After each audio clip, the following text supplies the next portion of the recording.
All right. Welcome, everybody. Thank you so much for joining us today for this, our 60th episode of the Clements Bookworm. I am Angela Unk, Director of Development at the Clements Library. Today's meeting is being recorded to share online, and this afternoon you will receive an email with the recording and resources mentioned during today's broadcast.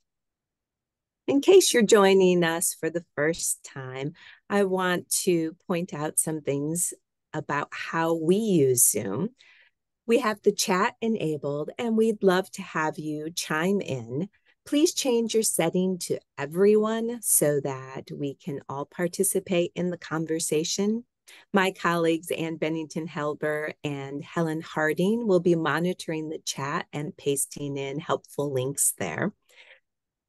However, if you have a question for our panelists, please put that in the Q&A section.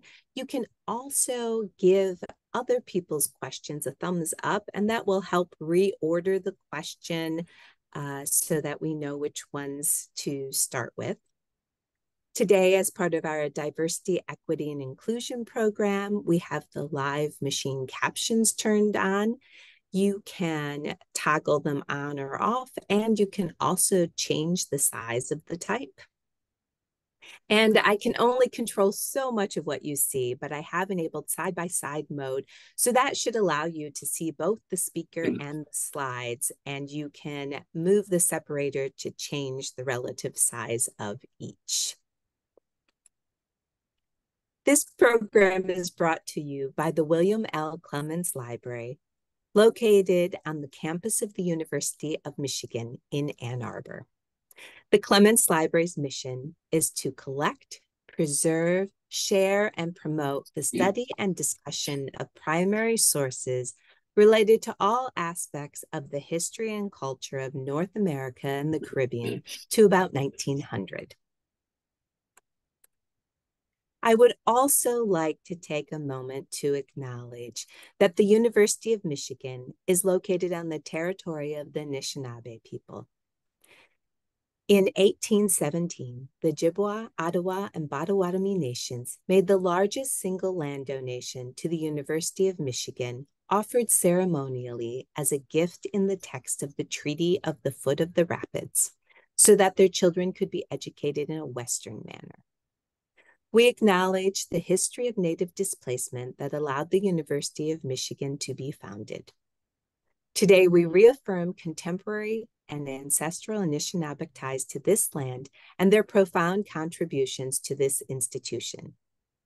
The William L. Clements Library also acknowledges that it has and continues to benefit from the original land dispossession and the established hierarchies of settler colonialism. All right, if you haven't yet clicked your answer for the poll, do so very quickly because I'm about to share the results.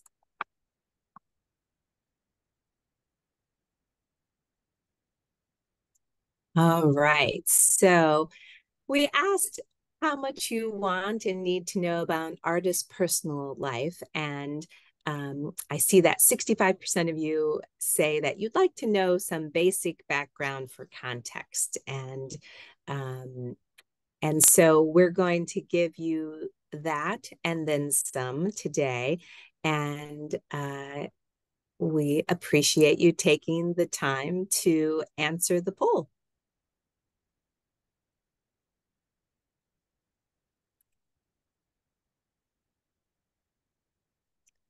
We are joined today by three scholars who have re-examined the work of artist and naturalist John James Audubon. Audubon's The Birds of America was the first purchase for the University of Michigan Library in 1838. In early 2023, revised labels were installed in the Hatcher Library exhibit room, acknowledging the invisible contributions made toward Audubon's work. I am delighted to introduce Gregory Nobles, whose book, John James Audubon, The Nature of the American Woodsman, has served as a valuable resource as libraries navigate the complexities of Audubon's work. He has also authored The Education of Betsy Stockton, An Odyssey of Slavery and Freedom, published in 2022. Gregory received his MA and PhD in history from the University of Michigan and is Professor Emeritus of History at Georgia Tech, where he taught early American history and environmental history. So thank you so much for joining us today. I'm also pleased to welcome Marika Kay, who is the Director of Preservation Services Physical Collections for the University of Michigan Library. She received an MA and Certificate of Advanced Study in Art Conservation from SUNY Buffalo State University and a Master's of Library and Information Science from San Jose State University. Marika started working in the field of library preservation in 1998 during her senior year at Brandeis University. Prior to arriving at U of M in 2013, she served as conservator at the Huntington Library for 8 years. Caitlin Pollack is the Digital Scholarship Specialist for the University of Michigan Library. She collaborates with students and faculty on digital scholarship projects, coordinates workshops and public programming, and leads the library's online exhibits program. She holds a Master of Science in Library and Information Science from Pratt Institute and a Master of Arts in Digital Humanities from Loyola University Chicago. Her research interests include Black digital humanities, Black women librarian history, humanities data, and DIY making pedagogy. Thank you all so much for joining us here today. I'm really excited for this conversation. And as I mentioned very briefly in this introduction, the Birds of America has been an important part of the library system for a long time. So I would love if Marika and Caitlin would start us off with a little bit of background to put this conversation in context.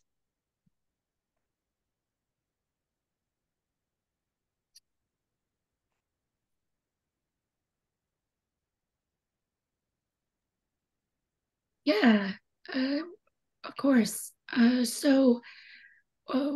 think it was in 2021, 22 that we started thinking about ways that we could better be contextualizing the Birds of America and its sort of prime location in our exhibit space.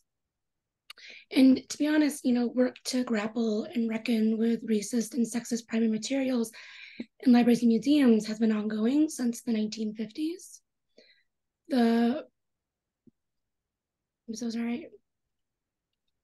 Something is covering my notes. Give me one moment. There we go. And the movement about how to best describe these primary materials like Birds of America in a way that preserves or restores dignity to subjects gained momentum in 2021, 2020. So really just about a year before we started thinking about this work. And we're not alone. Many cultural heritage institutions have sought to better contextualize their holdings and reveal the realities of conditions in which they were created, collected, or first recorded. Many institutions have remediated outdated and racist terms and metadata and discovery aids and sought to highlight collections that include a wider swatch of our shared cultures and histories. The University of Michigan Library contributed to this movement and joined our peers by looking more critically at our collections, from how they were collected to how we describe them to researchers and other visitors. So as the University of Michigan Library continued to do this work and stay committed to its values of engagement, diversity, anti-racism, and humanity, we decided to provide deeper context and information about James Audubon's The Birds of America. We hoped to provide a better understanding of the Indigenous and Black knowledge that went into creating the Birds of America and the complicated identity of Audubon, the recorded author. And the book represents many facets of the colonization of the land we now call North America. And we're inviting visitors to our space, to Birds of America, to consider the complexities and how this knowledge is created, shared, presented, and preserved in institutions like the University of Michigan Library. Thank you so much. Yeah, I mean, I hope it's something that alumni and other visitors to the university perhaps have experienced in the past, and that now it will inspire people to come in and just take a second look and really think about it from a different context. So I love that. Yeah, Marika, I know you have Sure. some thoughts to share as well. Sure. Thanks so much. So John James Audubon's name appears alone on the title page of the double elephant folio plate volumes of Birds of America. And but a multitude of people contributed their physical, mental, and emotional creative energies to bring the volumes into being. So, although rarely recorded by name, several Indigenous and enslaved Black people assisted Audubon in collecting specimens and providing information on local bird species. Experts estimate that about a third of the paintings in the Birds of America were completed by others, actually. So, as a young man, he was learning from Osage and Shawnee hunting parties, which was facilitated by his journey in 1810 to 11 by French Shawnee fur trader Louis Lorimer Jr.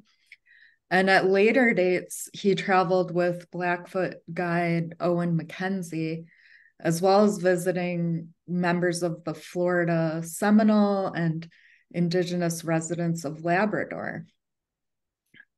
And he had a student, Joseph Mason, which Gregory Nobles may be mentioning later, and then his sons, Victor and John, and a family friend named Maria Martin. They painted many of the botanical and scenic backgrounds, and his son, John, also painted some of the birds. And then Robert Havell Jr. and other engravers translated those paintings into intaglio plates for printing, while many women colorists hand painted the plumage and backgrounds of the finished prints. His wife, Lucy, not only partnered on business aspects of the publication, but spent years supporting the family and expeditions as a governess and school teacher. So, through the 1817 Treaty of Fort Meigs, a group of Chippewa, Ottawa, and Potawatomi ceded a small plot in Detroit to the federal government for use as a public university. So this is a background as to how U of M got these. The University of Michigan was then established in Detroit in 1817 and relocated to Ann Arbor in 1837. And in 1838, the regents agreed to purchase the Birds of America. And that was considered at the time a really exciting and foundational work in science. So in 1839, the set was delivered, and the plates arrived in 4 bound volumes, along with the 5 text volumes, ornithological biography. They were moved to Ann Arbor after the first campus buildings were completed in 1840. And then Michigan's first library was in what was called the main building, which was later named Mason Hall. And it's located where the north wing of Angel Hall is today, for those of you who are familiar with campus. The Birds of America is considered the first book purchased for the university and was joined by 3,400 books collected by Professor Asa Gray, making up the foundation of the library. So Regent Pitcher purchased the set for $970 from a dealer in New York City named William Coleman. And he did this rather than going through Audubon himself. The usual route to purchasing Birds of America was through a subscription, where patrons would receive a certain number of plates at set times.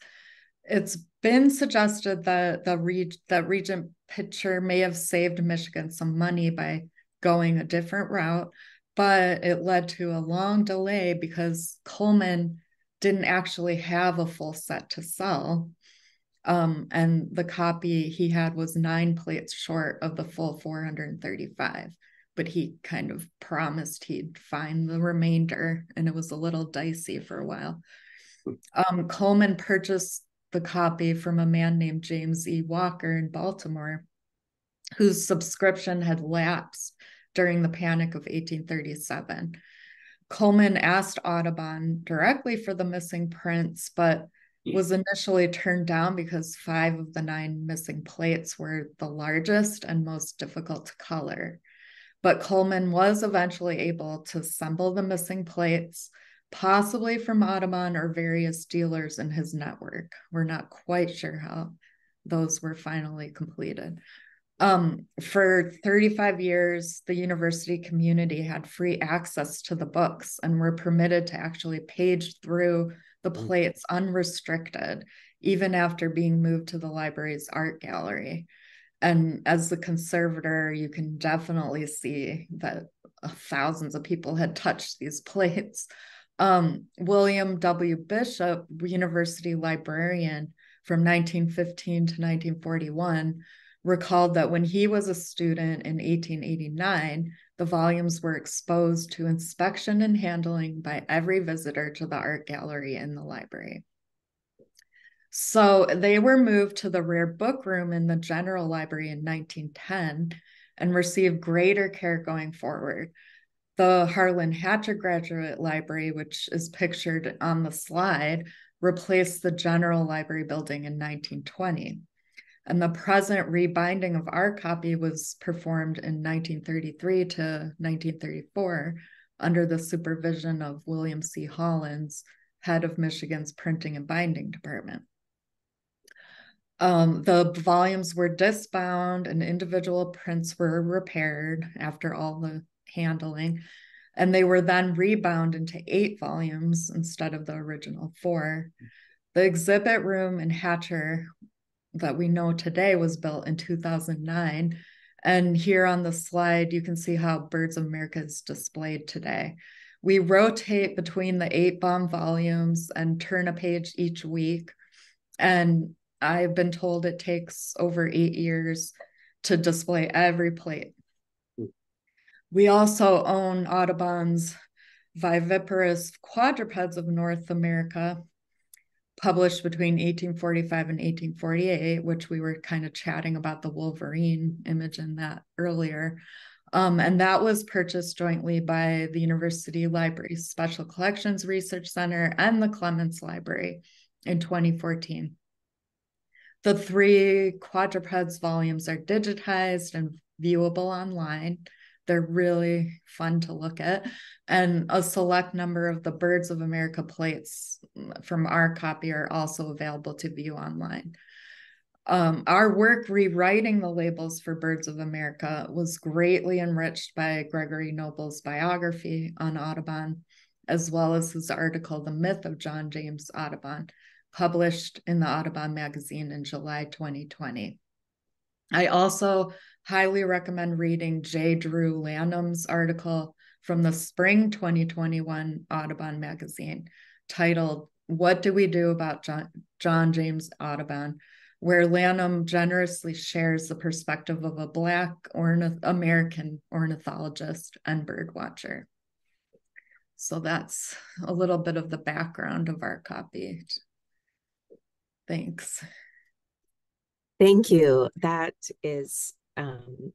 really is so helpful. And one of the things that we often talk about at the Clements Library is all of the layers of these materials, because they are an object, they contain, whatever the content is.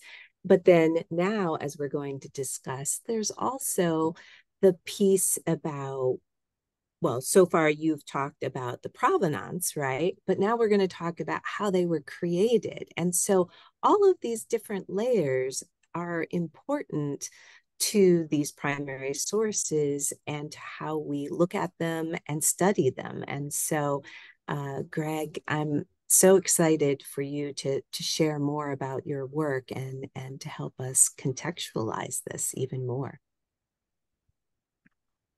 Well, thank you, Angela, and thanks to everyone really for being here this morning. It's very exciting. It's wonderful to be back at University of Michigan, albeit only virtually. Uh, as Angela mentioned, I was a grad student there in the Department of History in the 1970s.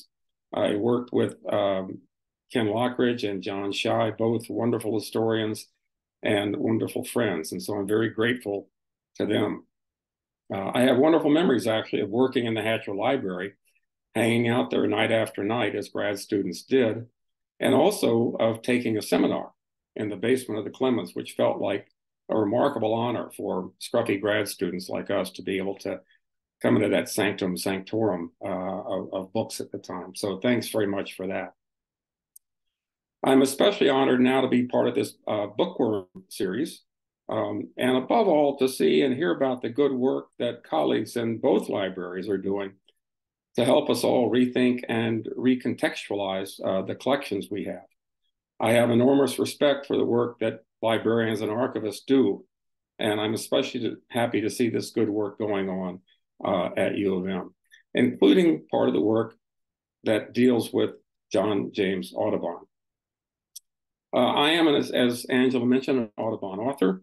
I wrote a biography of Audubon that was published in 2017, but I've lived with Audubon for quite a long time, in the years leading up to the publication of the book, doing research about Audubon, but also since then. I still live with Audubon. I'm here today talking about Audubon. He is a fascinating, but also in many ways frustrating character. And I think one might ask in the beginning, why Audubon anyway? Well, first of all, I very much admire Audubon's art.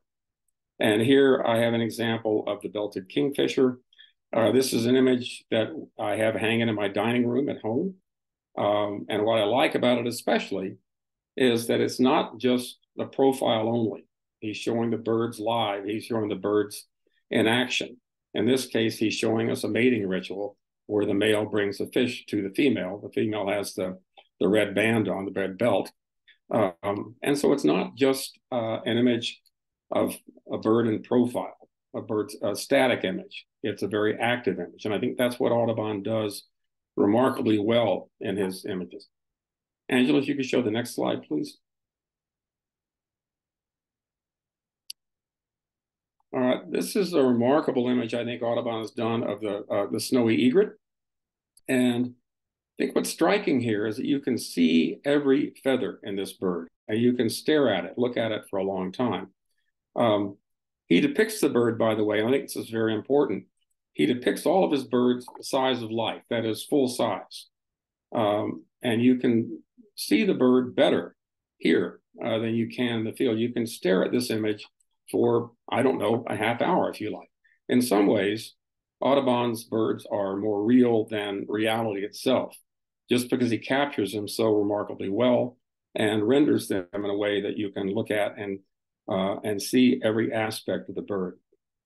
And I mentioned the size of life, which helps explain the massive size of Audubon's Birds of America, the 4 volumes that he sold at the time, or now 8 at U of M, I suppose. But each volume originally was 30 by 40 inches, weighed about 40 to 50 pounds. As Audubon said, it takes 2 stout arms to lift it from the ground. And it also took about $1,000 to purchase all 4 volumes.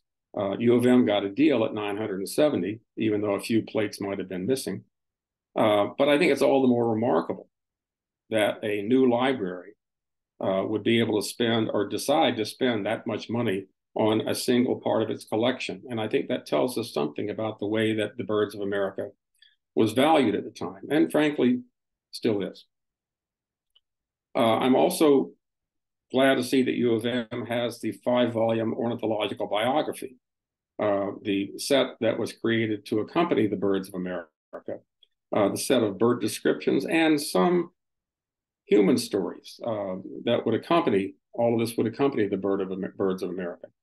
And I'll have a bit more to say about one of those human stories in just a minute. At any rate, from the standpoint of artistic and ornithological appreciation, I very much admire Audubon's work. If you could show just, if you would, Angela, advance the slides to an image of the birds of America. Could you advance the slides, please? There we go. That gives you an idea of the physical size. And also, I think, as Marieka alluded to, the delicacy and the difficulty of turning it page by page, which people are not supposed to do. The next image, please, of ornithological biography.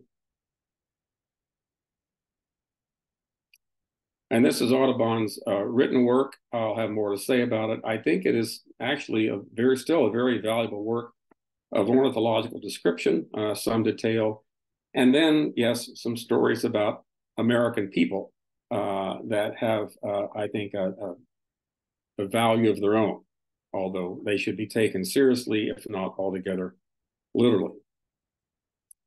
But the other reason I got involved in writing about Audubon and spending the time with him is that I am a birder.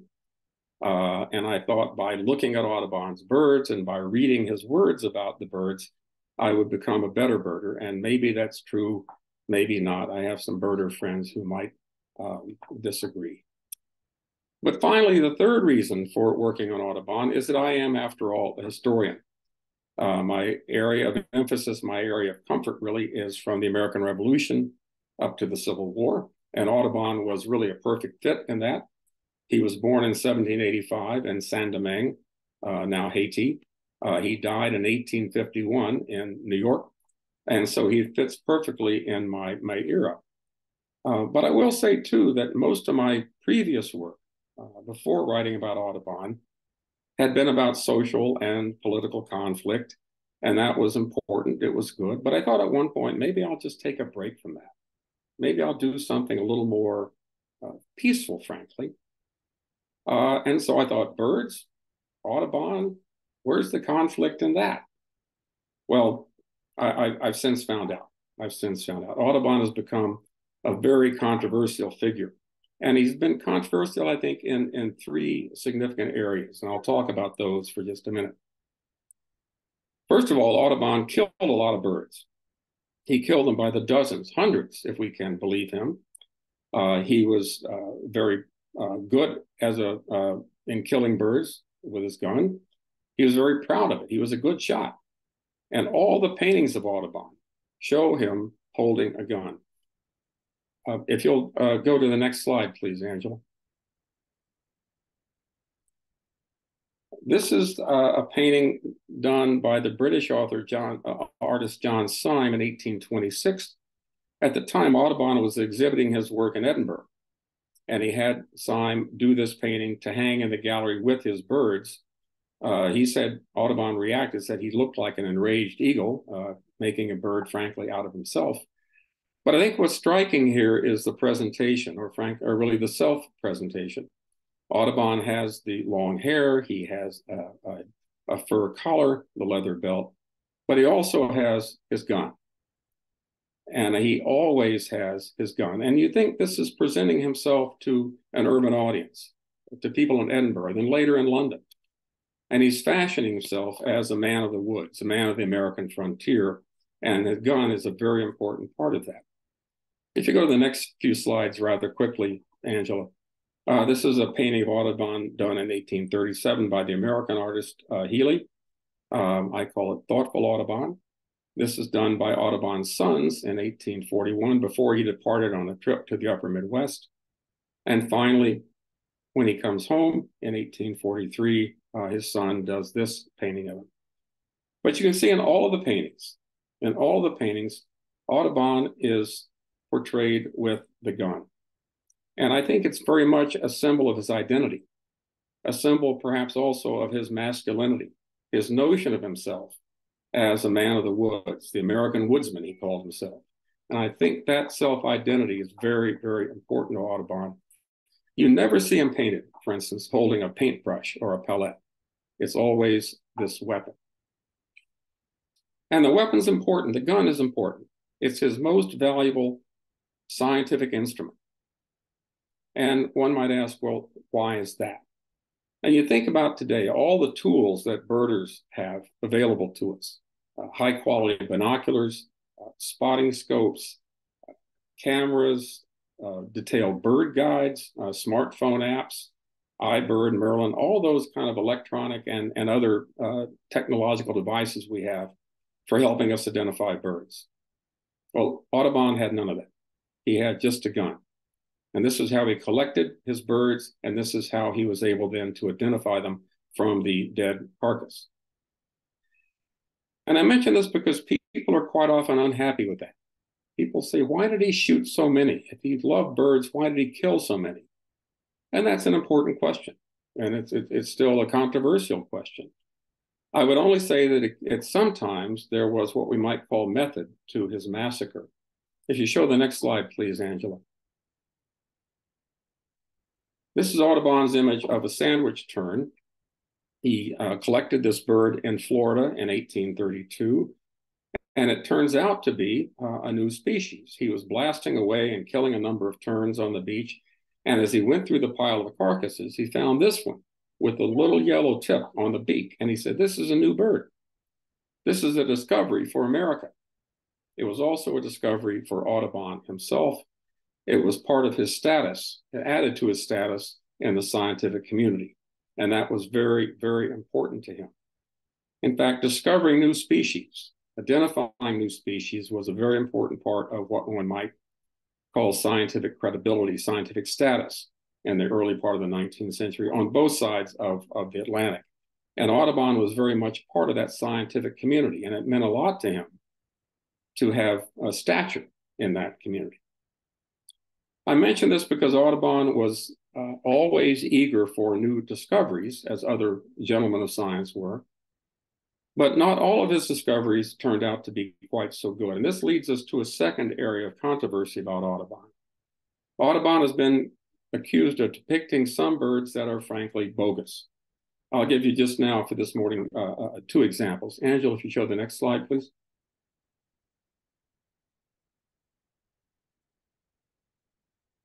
This is a bird Audubon called the carbonated warbler.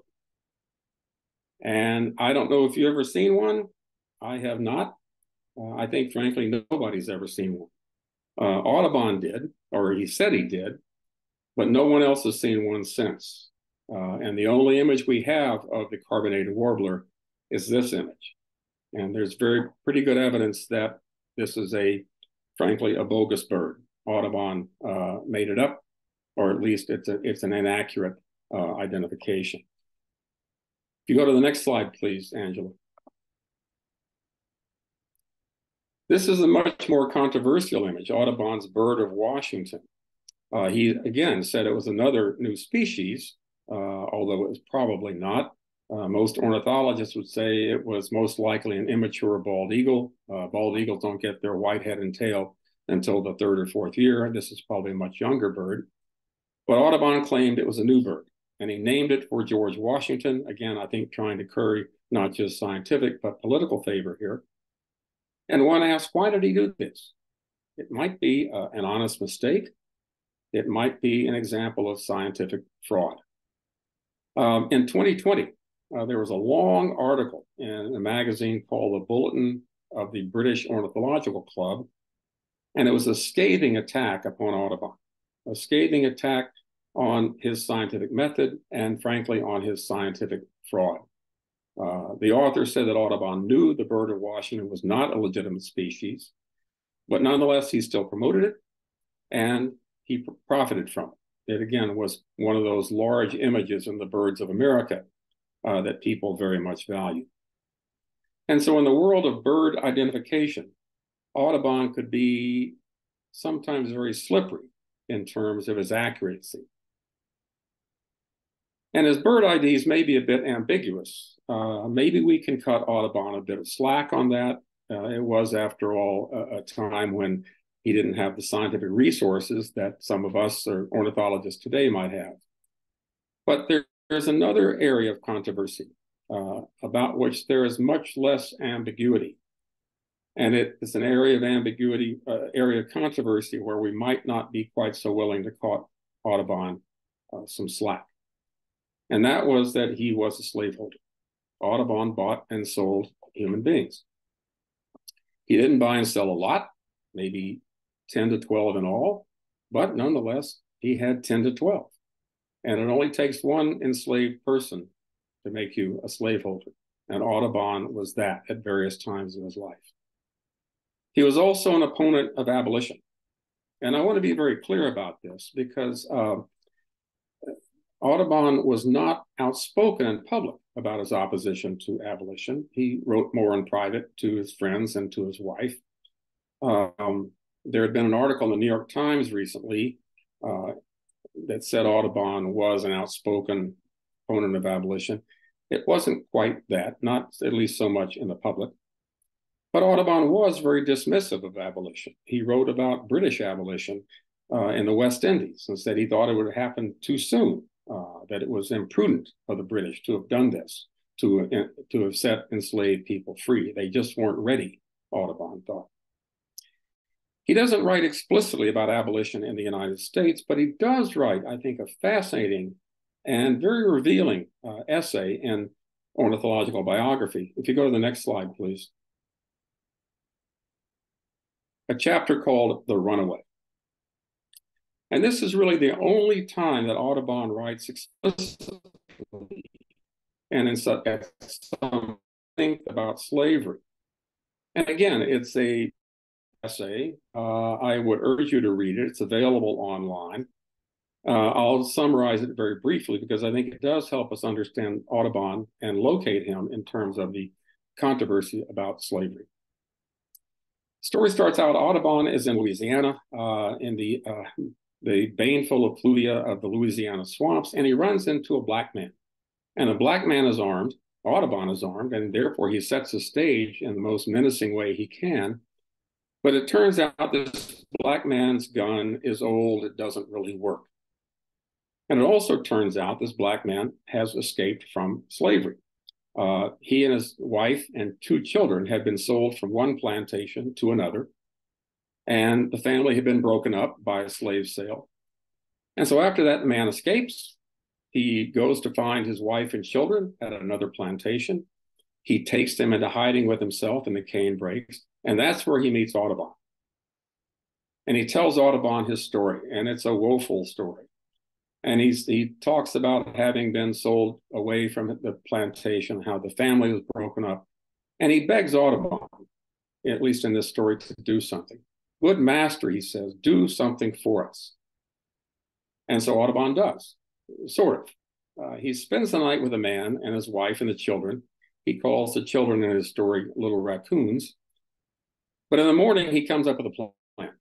In the morning, he has a plan. He takes the family back to the original slaveholder, who buys them back from the slaveholders to whom he had sold them. And there they are. They're reunited, but they're back in the original slaveholder's house. Audubon walks away, very satisfied that he has done a good deed. But he walks away when the black people are still enslaved. Now, is this story true? Probably not. Audubon writes a number of stories that are, I think, absolute fictions. They're good reads, they're ripping good yarns, but they're not true. And yet still, I think this essay is worth a read because it tells us about Audubon. It tells us about the portrayal of slavery in his written work. And here Audubon plays it both ways. He's able, on the one hand, to point to one of the worst problems of slavery, and that is breaking up families, which I think most people recognize was a form of cruel injustice. But a solution to this problem is to reunite the family, but return the family to slavery, to accept and even to uphold, in this case, the institution of slavery. And that's Audubon. That's his take on slavery.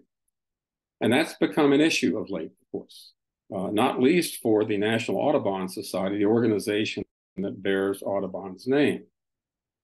And I think Angela or Marika alluded to the article I wrote in 2020, in the summer 2020, and the one written by Drew Lanham a little bit after that, pointing out Audubon's slaveholding and, in a sense, presenting that to the National Audubon Society and raising the question implicitly, even explicitly, what do we do about that? And the Audubon Society then had to figure out what to do about this very inconvenient truth about their namesake. Would they keep the Audubon name? Would they make a change? What would they do? Well, as like most organizations, they established a task force, a committee to deal with this. And I have to say, in the interest of full disclosure, I served as a historical consultant to the National Audubon Society's committee on the name change in 2021. The study went on for about a year. I will say that I was asked to provide biographical information, happily not to make the decision myself. I was not involved in the final deliberations. I was involved in providing information to the committee that it requested. But in the end, you might know this, earlier this year, the National Audubon Society decided not to make a name change. They decided to keep the name. And there were, I have to say, to be fair, many considerations there. They had a long-term identity. The National Audubon Society had been established in 1905, not by John James Audubon himself, of course. He died in 1851, but by one of his, I would say, ornithological descendants, George Bird Grinnell. And so for over a century, the National Audubon Society had used the Audubon name. They had a long-term investment, both, I think, institutional and financial in the name. And in the end, by making the decision to keep Audubon, they took the brand over the man. I will note that some local chapters decided at the same time, while the national was making its decision, to change their names. And so in D.C., Washington, D.C., the Audubon Naturalist Society changed its name to Nature Forward. Seattle Audubon Society became Birds Connect Seattle. And there are other Audubon chapters, local Audubon chapters in New York, Chicago, Portland, Pasadena, that are in the process of changing their names, and there may well certainly be more to come. And I mention this because this is a case of how modern day organizations are dealing with Audubon and his legacy as a slaveholder. And I think it's a question that University of Michigan has also confronted. It's not a question of the name, of course, for Michigan, but it really is what to do about the man. What does John James Audubon, the man, have to do with the way that we display and appreciate his art and science? What does his involvement in 19th century slavery have to do with 21st century ornithology, or frankly, 21st century bibliography? Where do we put him? How do we give him a place in a major research library? And I have to pause here and say that in many times, as I've discussed this with people, folks are likely to say, well, you know, Audubon was the man of his time. And it was a time when slavery was common. Slavery was taken for granted. And Audubon was just part of that world. And why should we, as 21st century people, impose our 21st century standards on a 19th century man? And that has become, I think, a very common argument against any reckoning about Audubon. My own response to that is that there are many people in the 19th century, men and women, black and white, who were very strongly opposed to slavery. There was a very active and eloquent abolitionist movement, and Audubon, of course, was on the other side of that.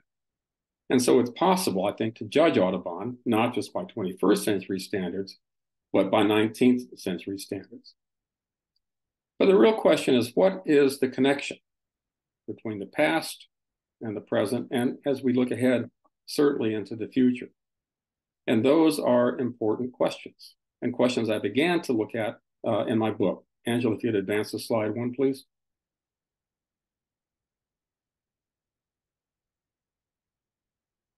And I think perhaps we've begun to address some of those questions this morning in the poll that began this presentation. But there are, of course, many, many other questions to be asked, many other questions to be discussed, if not completely answered. And for that, I want to turn the conversation back to our library colleagues, and above all, back to all of you.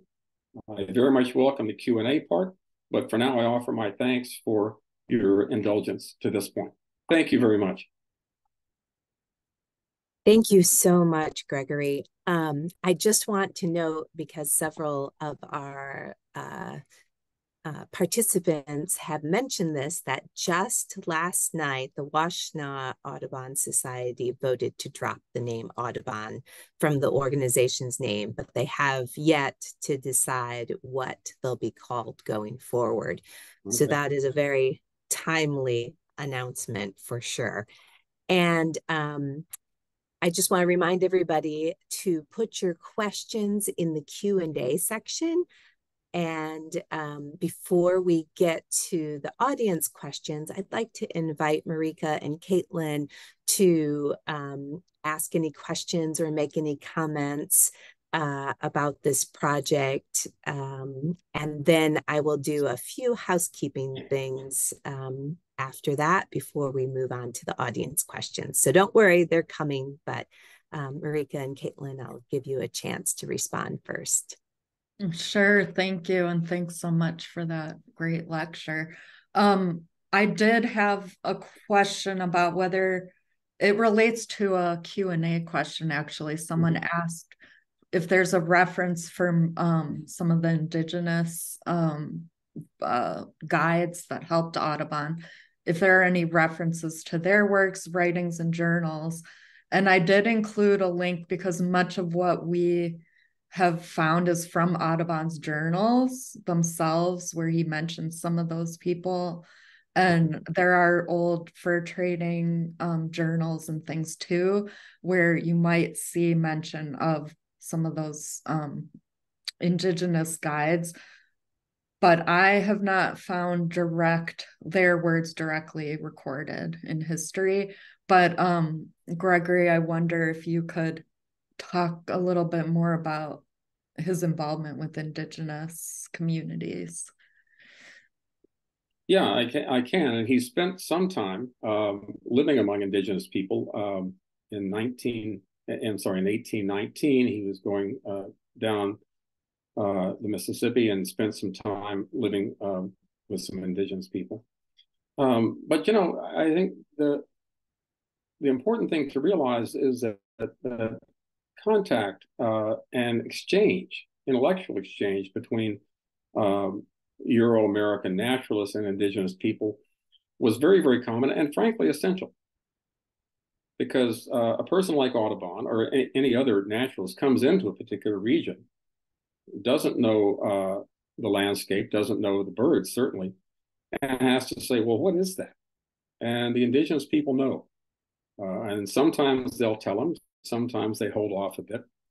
And I think one of the fascinating issues, and one I discussed a bit in the book, is how Euro-American gentlemen of science, and they were mostly gentlemen, are happy to get the information, but they also want to impose their own scientific control. They want to name the birds.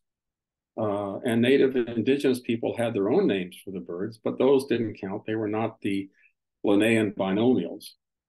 And so Audubon and others would be very happy to take information from indigenous people, but then take intellectual possession of it and rename the birds according to their sense of taxonomy. And so I think that this question of contact and exchange is not just Audubon's. It's really very, very common among naturalists who move around the landscape and are reliant on indigenous people. And those people don't get written into the record. They don't get the proper intellectual scientific credit that they might well have deserved. I just want to interject, since we're talking about that, because one of the things that we added to our land acknowledgement that isn't always in the various University of Michigan land acknowledgements is that they provided, this donation so that their children could be educated in a Western manner. Because it's not that their children weren't educated. They were educated in indigenous ways and knew a great deal of information that they were imparting to others in this case, but also sharing with each other that they don't get credit for. Yeah.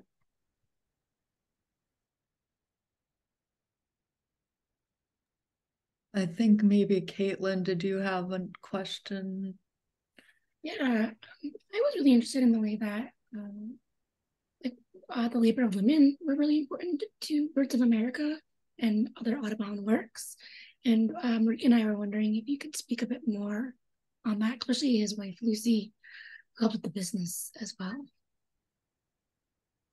Yeah, Audubon's wife, Lucy, was a critical force in his success. I think he tolerated it a lot, frankly.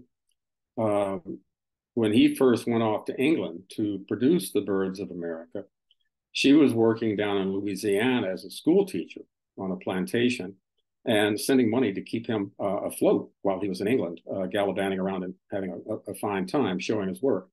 Later on, she came over to England and helped supervise the production. And I do want to say the production of the Birds of America was really quite something. And we think about Audubon, the artist, the scientist, and yes, he created the images. But then the whole engraving process, as I think Marika alluded to earlier, was quite elaborate. And it relied upon the work of some very skilled tradespeople, the engravers, and also the young women who painted. And you might imagine you might have 50 images of let's say the bird of Washington, or even a much more colorful bird like my carbonated warbler. And those are all painted by hand. And Audubon himself and Lucy Audubon became very frustrated with what I guess we would now call quality control of that. Sometimes the colorists, they were called, painted outside the lines. Sometimes they didn't get the colors exactly right. And Audubon was always fretting about that. And then Lucy came to fret too. They were both, I think, very difficult taskmasters over those young women doing the work. And yet I think we don't see that part of the labor process. We don't hear much about that part of the labor process in the production of the Birds of America.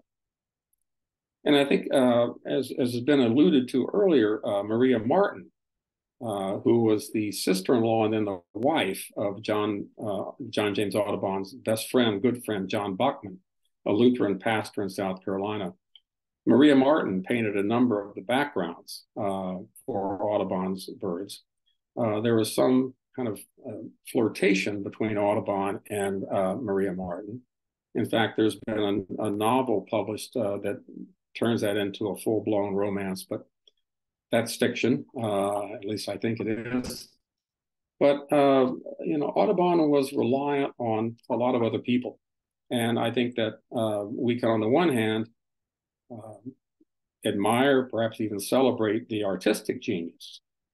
But I think when we look at the production process, how an object like the Birds of America, all 4 volumes, gets made and gets distributed, we have to look at the production process too. And that's where I think Audubon's wife, Lucy, his sons, and a number of other people who are now invisible, anonymous to us.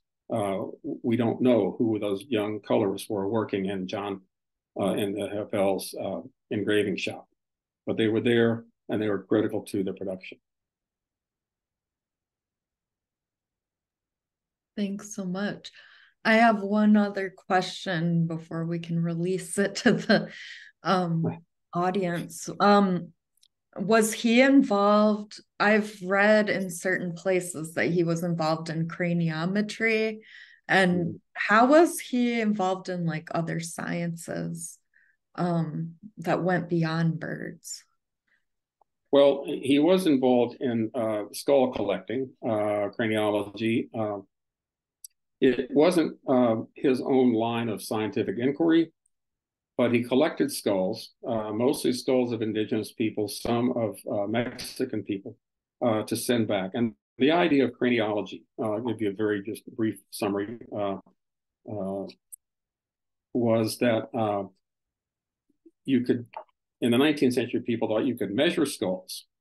And by measuring skulls of different kinds of people, different ethnicities, different races, you could come up with a racial hierarchy. And not surprisingly, this line of study showed that white people, European people, were at the top of that, and other people were in some ways lesser. And so Audubon was a supplier, I guess one could say, of skulls from time to time. In 1837, he went to Texas, in Galveston, where the Battle of San Jacinto had been fought about a year before, and there were still skeletons of Mexican soldiers lying on the ground that could be found. Audubon collected some of their skulls and sent them back to a colleague in Pennsylvania, in Philadelphia, for study. In 1843, when he was out on the Great Plains, he and another colleague found the remains of an indigenous chief in the tree where he had been left after he had died. And they knocked it down, knocked the skeleton down, took the skull, left the rest of the bones, and off they went. This was Audubon's involvement in, I think, what we would now call a rather hideous practice, and certainly one without any kind of scientific validity. But again, he fancied himself a man of science, and he wanted to contribute to the world of science even beyond ornithology. Thank you. Thank you all for these, insightful comments and history. So I'm going to do just a couple of housekeeping slides, and then we'll start working on the Q&A. So if anybody has any other questions, please add them there. And I will mention that we are going to celebrate Halloween at the Clements Library with an event called Haunted Histories on October 26th from 6:30 to 9:30 p.m. It's an open house style event that will feature a spooky scavenger hunt, prizes for book-themed costumes, and more. Dr. Gina Brandolino will also be giving a presentation called Creepy Kids, a Classic Horror Trope, twice during the evening. Space for the talk is limited, so please register for the time that works for you, whereas the rest of the event is an open house. We are also finishing up our centennial year with a celebration which will feature a lovely tea party showcasing Clements Library collection items and programs. You will learn more about acquisitions at the Clements and see items that are ready to be adopted by you. Your sponsorships can also be directed towards conservation and class visits. So that is on in November. So get your tickets today and plan to join us. And that will also be your last chance to see our exhibit, Building on a Century of Collecting at the Clements Library. The physical exhibit and its expanded online version pairs items from the 75th anniversary publication, 101 Treasures of the William L. Clements Library, with related subsequent acquisitions to highlight how adding materials can build upon our strengths or fill in gaps to enhance research and study.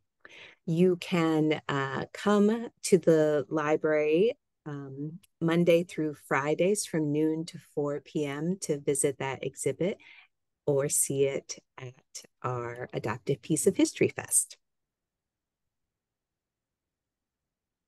Thank you so much for subscribing to the Clements Bookworm every month. You will receive a reminder about our Third Friday program, as well as a follow-up email with the recording and online resources. In November, we will be celebrating Native American Heritage Month by exploring Simon Pokagon's Birch Bark Books with Blair Morceau and Fritz Swanson, sponsored by the Alumni Association of the University of Michigan. And of course, if you're interested in sponsoring an episode of the Clements Bookworm, you can reach out to myself or to Ann Bennington Helper. Right. I have too many things up on my screen, but I will get back to the information in one moment. There we go. Okay, so some really good questions in the Q&A section. And so we talked a little bit about how he wanted to be viewed in the scientific community, but Miriam is also wondering how much we know about his relationship with other naturalists, such as Bartram, and their drawings, you know, and collaboration or other interactions. Well, Audubon was very much aware of the broader scientific community. I will say that collaboration was not his way of work. He knew and said he had met Alexander Wilson, who did a collection called American Ornithology before Audubon. There's a story, it may be apocryphal, it may be actually erroneous, that they met in 1810. Wilson was trying to sell copies of American Ornithology, came to Audubon's store, showed him, and Audubon was about to buy it until Audubon's partner said, "Wait a minute, your work is a lot better. Don't buy that." Wilson died in 1813, so he and Audubon did not have an ongoing personal relationship, although Wilson was always on Audubon's mind. Audubon frequently talks about Alexander Wilson, sometimes in glowing terms, my esteemed Alexander Wilson, but also finds little fault with him. And I think one of his lifelong, certainly his early project, was to demonstrate that he was better than Wilson. And that caused him some trouble with the, I would say, the keepers of the Wilson legacy in Philadelphia, especially George Ord, who tried to keep Audubon out of the American Philosophical Society because he was jealous or hostile toward Audubon, thought Audubon was, frankly, a fraud in many respects. But Audubon had a number of other scientific allies. Probably his most important were Thomas Nuttall and John Kirk Townsend, both of whom went off on an exploration trip in the 1830s. Out as far as, well, frankly, as far as the Hawaiian Islands, collecting bird specimens along the way, sending them back to Audubon. They were very valuable for him to get these Western species that he was never able to see. And from the bird skins that Townsend and Nuttall sent, Audubon was able to add to his collections, although, once again, he made some mistakes in what he portrayed. Audubon, when living in England, was very much involved with the British ornithological community, in some cases on very friendly terms and collaborative terms, or at least intellectually collaborative. On other terms, in some cases, with a good deal of jealousy and hostility. And I think one of the things to keep in mind about the scientific community at the time, especially the ornithological community, it was in some ways a collaborative community where people shared by publication, shared information. But it was also a very competitive community. And Audubon, very much in being part of that community, wanted to compete. And he was not always taken in a friendly fashion by some of his fellow ornithologists on either side of the Atlantic. And in other cases, he was on reasonably good terms. And so I think the sharing of information, the publication was one thing, but Audubon did not, in most cases, work with other prominent people in the world of science. He had a number of friends that he worked with, John Bachman, whom I alluded to a moment ago, being perhaps chief among them, who went out shooting with him and provided actually hospitality while he lived on their plantations. So I think, Audubon was very much a promoter of the self, certainly of himself, and he worked with and had the assistance of a number of people, men and women, black and white, and indigenous people. But in the end, the story is always about Audubon, his story. I think he sees himself as a striking single and frankly singular figure. And his work in ornithology is very much, in his mind, the work of a very prominent individual himself. Thank you. Yeah, Miriam also mentions the lovely biography filled with images of Wilson's work. Yeah. And the Clements Library has several unbound images from his volumes that we loaned to the Toledo Museum of Art a few years ago. And they're so striking. They're really lovely. Yeah, no, it's good. So I don't know if anybody has anything else to say about Kristen's question that then Scott responded to, but she was wondering how many depicted birds died off due to pollution and industrial development during, even during the 19th century. And so Scott links a source there. And so I don't know if you have any other thoughts on that. Well, a number of Audubon's most famous images, probably most strikingly the Carolina parakeet, those birds are gone. And you think of the various extinctions that took place in the 19th and early 20th century. Probably the most famous was the passenger pigeon. And Audubon, like Alexander Wilson, one time tried to calculate how many passenger pigeons are in a flock that's flying overhead. And, passenger pigeons could fly and darken the skies for days. And they were remarkably abundant birds. Audubon did some calculations. I don't know how he came up with, in a given flock, there would be 1.57 billion birds. Wilson had tried the same thing. I mean, who knows if they're right? It's crazy. And Audubon worried as he saw people going out and cutting down forests, changing habitat, and frankly, shooting the birds, as they did with great avidity. He wondered, is this a problem? And his own answer was, well, passenger pigeons breed 4 times a year. Certainly they'll reproduce. They'll keep multiplying. No problem. He had no way of knowing that the last passenger pigeon would die in the Cincinnati Zoo in 1914 because of the habitat destruction and the destruction of birds themselves by hunters. He has an image of the passenger pigeon. He discusses the passenger pigeon in some detail in ornithological biography. He alludes to the prospect that maybe there's an environmental problem here, but as he often does when talking about the environment, he walks away from it.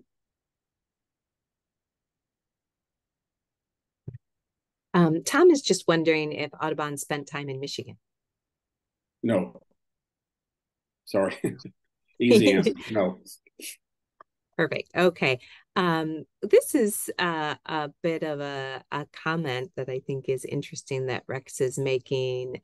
He's saying that in Anishinaabe, the names of birds are the very sounds which the birds made. And he's wondering if Shawnee languages or others have a similar way of naming birds. And I don't know if that's anything that you encountered in looking at Audubon's interactions with his native guides. Well, I think first of all, even Euro-Americans, we incorporate bird sounds. We have screech owls, warbling vireos, and that kind of thing. So I think it's common. It's frankly smart. One of the ways to identify birds is by ear, not by sight. And so I think using bird sounds, at least the recreation, the replication of bird sounds, is very important. But again, I think the whole question of naming species is a fascinating question, one I've dealt with a bit, and some other people have as well. Who gets to name a bird? Who gets to name anything? And people, I think the important thing to realize perhaps, is that everybody had names for different species. They had to. Sometimes they had multiple names for different kinds of birds. But what gets recorded and what has been recorded in the world of American, or one might even say European science are the names that the European scientists gave them, not the names that they might have heard or taken from their indigenous collaborators. So I know that you discussed the volumes with, the accompanying text that goes with the images a little bit, but that was one of the questions Miriam had, was talking, wondering a little bit more about that information. You mean ornithological biography? Yes, sorry. Yeah, okay. Well, as I said, I think it's a fascinating work, and it combines ornithological description and stories about how Audubon encountered the birds when he first found them, or what he thinks about their place in nature. But he also provides measurements, information about their digestive systems. I mean, it's rather detailed, and I think still pretty good ornithological information. But what he also does in that is that every 10 chapters, he provides what you might call a human interest story, a story about himself and his encounters with other American people. He says, dear reader, ornithology can be kind of tedious after a while. And so to break it up, he provides these other stories that have nothing to do, for the most part, with ornithology or birds. They have everything to do with images of the American frontier, images of, he's got pirates down in Florida. He's got the runaway slave, the enslaved person. And these are stories that Audubon throws in, I think, as much for entertainment value as anything else. But they're also the stories that get Audubon a good deal of attention because they're reprinted quite often in newspapers. And so Audubon has not just fame because of his bird images. He had a good deal of fame in the 19th century because of what he wrote, the stories he told, both about birds, but also about people. In fact, I've sometimes speculated that more people read Audubon in the 19th century than actually saw his images, because he was so frequently quoted and his work reproduced so much in newspapers. I will say, just parenthetically about that, the story of the runaway, which I again recommend people read, was reproduced in an Irish newspaper in Dublin. It was also reproduced, at least in part, in William Lloyd Garrison's Liberator, the anti-slavery newspaper in the United States. But what Garrison does is cut it off, where Audubon is talking about the problems of the enslaved family and being sold and now being chased and hiding out in the woods. He tells that. But when it comes to the part where Audubon takes the enslaved people back to the enslaver, Garrison doesn't include that. It's just a truncated part of the story.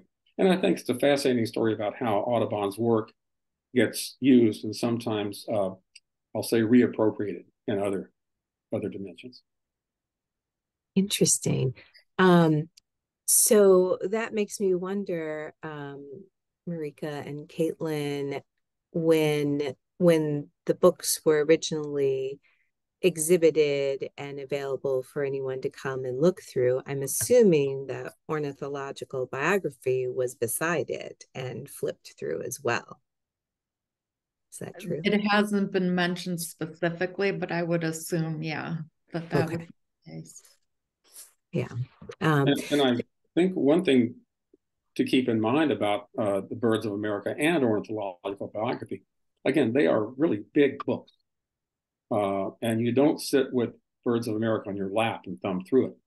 Most people, probably the U of M, had special furniture built, display cases, where people could stand in front and turn page after page, carefully one would hope, and look at them. And even ornithological biography is you can read it on a table, but it's a very heavy book, and frankly, in many ways. And so I think just the physicality of those works is something that needs to be taken into account. And now, of course, the Birds of America is typically put away in glass cases and turned only by professionals. We don't allow people access to those very, very valuable and now very, very fragile plates. Yeah, and we went through a conservation campaign to clean fingerprints, and had been bound with like a gummed tape, and the adhesive had seeped out. So we had to clean out some of that seepage. But they're still, not pristine. The history of its use is very clear. Yeah. So these plates were not, it was not required to bind them. So sometimes there's just sets that weren't bound at all. Yeah. Because the person purchasing through the subscription could get it bound or not. So we have been talking about actually taking them out of the bindings, because the handling will be easier rather than trying to flip the page with these stiff tape stubs, keeping them in the binding. So we're thinking about possibly doing a major disbinding project. And then we could maybe even display 2 at a time instead of just 1. So the physicality is a big issue with these for sure. And our bindings are super simple Bookworm commercial looking bindings. They're not the beautiful leather bound that you might see at the Huntington or something. So Now I have a section in my book called Audubon Unbound, and it's different stories about what happened to the birds of America, the big volumes. One of the best ones is the collection they have at the University of Pittsburgh Library, the Darlington collection. Mr. Darlington was a 19th century wealthy man, had a collection of Audubon's Birds of America, had it out in his parlor or in his living room, and he gave it to the University of Pittsburgh after his death. And it had cigar stains and bourbon stains, because Darlington would bring his friends over and they'd page through it and say, look at that. And they would drop cigar ash and bourbon on it.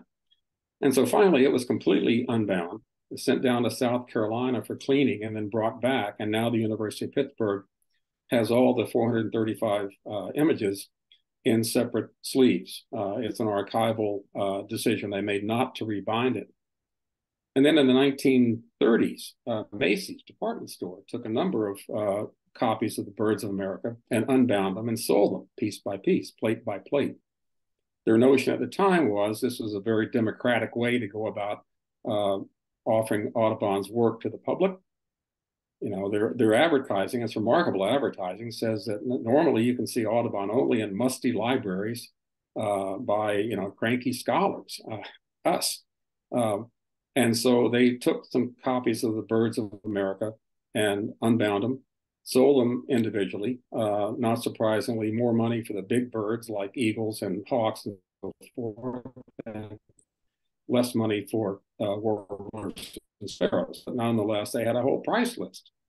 And so it was a way of, making Audubon's work available to individual purchasers, but quite often individual purchasers of individual images. I was just going to say that the physicality of the books, which are very large, but there was an attempted robbery at Transylvania University in Kentucky. And partly what thwarted it was the size of them, because they got caught by a librarian and they were chased and they couldn't carry, and they dropped them on the floor as they were running out by students. It was actually students who tried to commit the robbery. So even like the physicality of them prevents some, I wouldn't say usage, but nefarious activities as well. Well, librarians to the rescue again. Yes. And students do the darndest things. That's all I can say. Yeah, bad plan all around, right? So Tom is asking, and I know you mentioned that Audubon wasn't painting the background flora and fauna, and so I'm not sure in biographical ornithology if he's mentioning what the habitat and flora and fauna of those birds was. No, he does. It does, and I think there's an interesting connection between the image of the bird and the image of the particular kind of tree or bush, wherever the bird might be. Audubon is aware of, sensitive to habitat. He writes about it and certainly depicts it. And I think that's actually an important part of his work, probably one that deserves more attention than I've given it. And that is the connection between bird species and their habitat. Why is that bird on that particular kind of tree? Why is that bird eating that particular kind of berry? And this is something that I think now we become more attentive to, certainly in the birding community, trying to maintain habitat, preserve habitat for birds, because we've seen what can happen when the habitat is not preserved. That's become one of the really critical issues in ornithology in the 20th and now 21st century, is the destruction of habitat and the disastrous effect that has upon avian populations. And so I think going back and looking more carefully at Audubon's images and not seeing just the bird, but also looking at the location and the connection between the bird and the particular kind of tree or bush is I think very, very useful and could be very, very rewarding. Thank you. So Susan is wondering about Audubon's wealth and social status. Oh, yeah. Well, he was always seeking more wealth and never doing too well at it. He was a failure in business in many respects. His father sent him over to the United States in 1803, to dodge the draft from Napoleon. He was living in France as a young man. And to manage the family farm in Pennsylvania. He didn't much care to do that. He didn't do it well. He wound up living in Kentucky, first Louisville and then Henderson, running a store. Didn't do that very well. Although, again, in his defense, there were tough times. The Panic of 1819 did in Audubon just as it did in many other people in commerce. But he decided in the 1820s that he was going to be a bird artist, and that's how he was going to make his money. That's how he was going to provide for himself and his family. And it's a very, very risky venture. And Audubon was, I think, very entrepreneurial in his approach to that. Again, not just producing the art, but selling it, promoting it, and making sure that he got the subscriptions he needed. But he was always kind of up and down financially. Finally, by the 1840s, he had, late 1830s actually, he had done well enough in selling the birds of America to be able to purchase a very nice house on the Upper West Side of New York, 155th Street, I think it is. He named it Minnie's Land after a nickname for his wife. And that's where he lived really the last decade of his life. He died there in 1851. But then his wife, Lucy, ran into financial trouble. There was not enough money in his estate to keep her going, but what she did have, and was very fortunate to have, were all of his watercolor drawings. And so she sold those to the New York Historical Society. And many people say, thank you, that's the best thing that could have happened, because the New York Historical Society has preserved them. So she got some money, they got the images, and they're all in one place, as opposed to being scattered all over the place. But the Audubon business, the family business, was an up and down enterprise. But I think, to see Audubon as a man of business, as an entrepreneur, is another approach to him, not just as an artist, not just as a scientist, but somebody who really tried at a time when basically he was self-publishing. There was no Random House, no Simon & Schuster that was going to publish the Birds of America. It was James Audubon himself. And so he was in charge of all of it, gathering the materials, making the birds, making the paintings, overseeing the engraving and painting, the final painting, and then marketing. And so it was a big business, at least for him, and is a business that involved the whole family, himself, his wife, his sons. Okay, so related to that then is, what Pamela is asking about did his project then influence people like Curtis to do these subscriptions? Well, I think, a lot of books were sold by subscription in the 18th and 19th century. And, quite often you would try to line up subscribers before you even published the book, which Audubon certainly did. People would line up subscribers and say, these are the other people who have already put down money for my work, and therefore, dear reader, you should too. You should be reassured. It's an interesting approach. And so I think publishing by subscription, whether it was books or periodicals, was something that was very, very common in the 19th century, quite often done, again, on an individual basis, and then, of course, later as a corporate enterprise, too. Yeah. So I think we need to start to finish up. There are so many good questions, but Tom and Jane are each asking questions that I think could go hand in hand about, you had mentioned how many specimens he was taking. And so Tom's wondering, were the guns a low caliber to help preserve the appearance of the birds?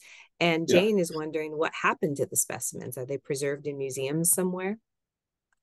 I'll answer the firearm question first. Audubon used different kind of shot for different kind of birds. Obviously, if you use buckshot or anything big on a warbler, you're blown apart. And so in some cases, he used, I think, salt, anything that would bring the bird down without destroying it. And then for other birds, he would use whatever kind of shot he needed to get the bird. There was actually one funny story. One of his friends, again, John Kirk Townsend, whom I mentioned, shot an owl for Audubon, but blew the wing off. But he sent the specimen back to Audubon, and so Audubon painted it with just the wing side showing, and didn't show the blown off wings. So, sometimes the destruction could, be complete or almost complete.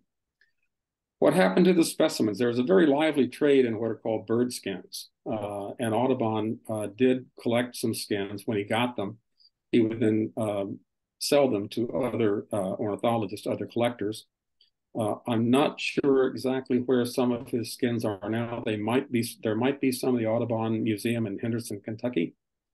But ornithologists did trade skin specimens. That is, you shoot the bird, you kill the bird, you eviscerate it, and you have just basically the skin and the feathers. They're fascinating to behold and to hold in your hand. People talk about a bird in the hand. Well, you can have a bird specimen in the hand, a bird skin, and it feels striking. It's very soft and supple, and as close as you're going to get to holding a bird in most cases. Thank you. So thank you all for joining us today for this conversation. And thank you to the audience members for your good questions and for participating. I hope that you'll have a chance to check out the exhibit space at Hatcher Library next time you're on campus, and also look at the online exhibit text as well. So everybody have a wonderful weekend, and thanks again. Bye. Thank you. Thanks for all your good work. Thank you so much. Bye. Bye-bye.